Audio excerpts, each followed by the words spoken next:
आज के इस वीडियो में हम पंचलाइट कहानी के बारे में जानेंगे।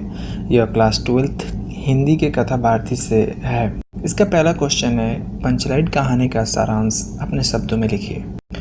पंचलाइट फणीश्वर नाथ रेणु द्वारा लिखा हुआ एक कहानी है। इस कहानी में बिहार के एक पिछड़े गांव के माहौल का खूबसूरत मिसाल पेश किया गया है। महतो टोली में अशिक्षित लोग हैं। उन्होंने रामनवमी के मेले से पेट्रोमैक्स खरीदा। पेट्रोमैक्स एक प्रकार का गैस लैंप होता है। गांव के लोग पेट्रोमैक्स यानी पंचलाइट को सम्मान की चीज़ समझते हैं। पंचलाइट को देखने के लिए गांव के सभी लोग, मर्द, औरतें और बच्चे इकट्ठे हो जाते हैं। सरदार अपनी पत्नी को आदेश देता है कि इस शुभ कार्य को करने से पहले पूजा पाठ का प्रबंध कर लें। सभी बहुत ही उत्साहित रहते हैं, मगर समस्या यह उठती है कि पंचलाइट को जलाएगा कौन। टोली के सीधे साधे लोग तो पेट्रोमैक्स को जलाना भी नहीं जानते। इस गांव में गोधन नाम का एक लड़का है जो मुंदरी नाम की एक लड़की से मोहब्बत करता है। मुंदरी की मां ने पंचों से गोधन की शिकायत की थी कि वह उनके घर के सामने से सिनेमा का गाना गाते हुए गुजरता है। इस वजह से पंचों ने उसे जाति से निकाल रखा है। मुंदरी को यह बात पता थी कि गोधन इस पंचलाइट को जला सकता है। यह बात मुंदरी बहुत ही चतुराई से पंचों तक पहुंचा देती है। पंच दोबारा गोधन को जाति में शामिल कर लेते हैं और गोधन उस पंचलाइट को जला देता है। मुंदरी की मां गुलरी काकी गोधन को शाम के खाने का इनविटेशन भी दे देती है। पंच भी अति उत्साहित होकर गोधन को कहते हैं कि जाओ, तुम्हारा साथ खून माफ, खूब गाओ सलीमा का गाना। पंचलाइट की रोशनी में गांव वाले भजन कीर्तन करते हैं और उत्सव मनाते हैं। पंचलाइट कहानी का दूसरा क्वेश्चन है, पंचलाइट कहानी का कथा वस्तु लिखिए और उनके उद्देश्यों पर प्रकाश डालिए।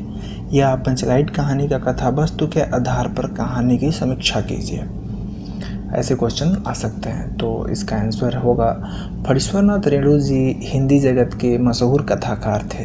कई जन आंदोलनों में वे नज़दीकी से जुड़े रहे। इस तरह से ग्रामीण क्षेत्रों से उनका लगाव ज़्यादा ही था। बिहार के क्षेत्रों के सजीव चित्र इनके कथाओं में मिलता है। पंचलाइट भी बिहार के आंचलिक परिवेश की कहानी है। कहानी कला के हिसाब से इस कहानी की समीक्षा यानी विशेषता निम्न है। पहला, शीर्षक। कहानी का शीर्षक पंचलाइट एक सार्थक और कलात्मक शीर्षक है। कहानी के टाइटल को पढ़कर ही पाठक कहानी को पढ़ने के लिए उत्सुक हो जाते हैं। कहानी का शीर्षक पेट्रोमैक्स है यानी गैस की लालटेन, पंचलाइट। सेकेंड विशेषता है कथानक। महतो टोली के सरपंच पेट्रोमैक्स खरीद लाए हैं, मगर इसे जलाने का तरीका किसी को भी नहीं पता। दूसरे टोले वाले इस बात का मजाक बनाते हैं। महतो टोली का एक व्यक्ति पंचलाइट जलाना जानता है और वह है गोधन, मगर सरपंच ने उसे जाति से खारिज कर दिया है क्योंकि यह मुंदरी नाम की एक लड़की से मोहब्बत करता है। मुंदरी इस बात का सरपंच से चर्चा करती है कि गोधन पंचलाइट जलाना जानते हैं। इस समय जाति की वकार यानी प्रतिष्ठा का सवाल है, इसलिए गोधन को पंचायत में बुलाया जाता है। गोधन पंचलाइट को स्पीड की कमी की वजह से गरी से ही जला देता है। गरी एक प्रकार की तेल होती है, उसी तेल से जला देता है। अब न गोधन पर लगे सारे प्रतिबंध हट जाते हैं, बल्कि अपनी मर्जी के मुताबिक जीने का हक भी मिल जाता है। पंचलाइट की रोशनी में गांव में उत्सव बड़ी धूमधाम से मनाया जाता है। इस कहानी में लेखक ने यह बताने की कोशिश किया है कि ज़रूरत किसी भी बुराई को अनदेखा कर सकती है। तीसरी विशेषता है उद्देश्य। इस कहानी के द्वारा रेणु जी ने इनडायरेक्टली ग्राम सुधार की कोशिश की है। उन्होंने ग्रामीण अंचल का वास्तविक चित्र खींचा है। गोधन के द्वारा पेट्रोमैक्स जलाने पर उसकी सारी गलतियां माफ़ कर दी जाती है और उसको अपने हिसाब से ज़िंदगी जीने की छूट भी मिल जाती है। इससे साबित होता है कि ज़रूरतें बड़े से बड़े परंपरा को व्यर्थ साबित कर देती है। इस प्रकार पंचलाइट जलाने की मसलियात और उसके समाधान के माध्यम से कहानीकार फणीश्वर नाथ रेणु जी ने ग्रामीण मनोविज्ञान का सजीव तस्वीर पेश किया है। ग्रामवासी कास्ट के बुनियाद पर किस प्रकार टोलियों में बटे होते हैं और आपस में हसद यानी ईर्ष्या से भरे रहते हैं, इसका बड़ा ही सजीव चित्र इस कहानी में हुआ है।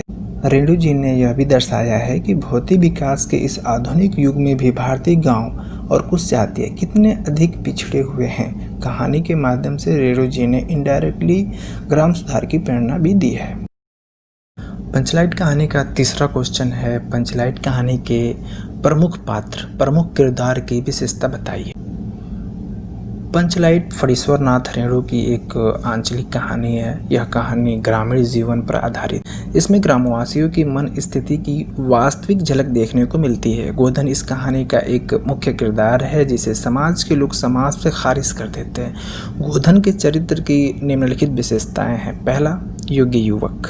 गोधन पंचलाइट कहानी का एक किरदार है जो अनपढ़ होते हुए भी योग्य है। पेट्रोमैक्स जलाने का कार्य को उसकी बिरादरी का कोई भी व्यक्ति नहीं जानता, परंतु वह उसे जला देता है। सेकेंड विशेषता है गुणवान।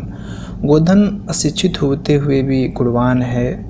उसके इसी गुण के कारण टोले का सरदार उसकी सभी गलतियों को माफ़ कर देता है और उसे फिर से अपने टोले में शामिल कर लेता है।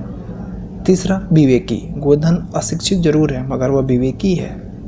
पेट्रोमैक्स जलाने के लिए जब स्पिरिट मौजूद नहीं थी तो उसने गरी के तेल से पेट्रोमैक्स को जला दिया था। चौथी विशेषता है वर्ग भेद से दूर। गोधन और मुंदरी परस्पर स्नेह रखते हैं। गोधन जाति पाति ईर्ष्या द्वेष आदि के चक्कर में नहीं पड़ता। वह मानवीय गुणों का समर्थक है। उसके लिए सभी व्यक्ति एक समान है। गोधन की पांचवी विशेषता है कि वह एक निडर है। गोधन में निडरता का गुण भी है। वह गाने गाकर तथा आंख मटकाकर मुंदरी के प्रति अपने प्रेम को प्रकट करता है। अतः कहा जा सकता है कि गोधन ग्रामीण परिवेश में पलने बढ़ने वाला उपयुक्त गुणों से युक्त एक आदर्श लड़का है। अगर आपको इसका PDF फॉर्मेट चाहिए तो हमें ईमेल करें।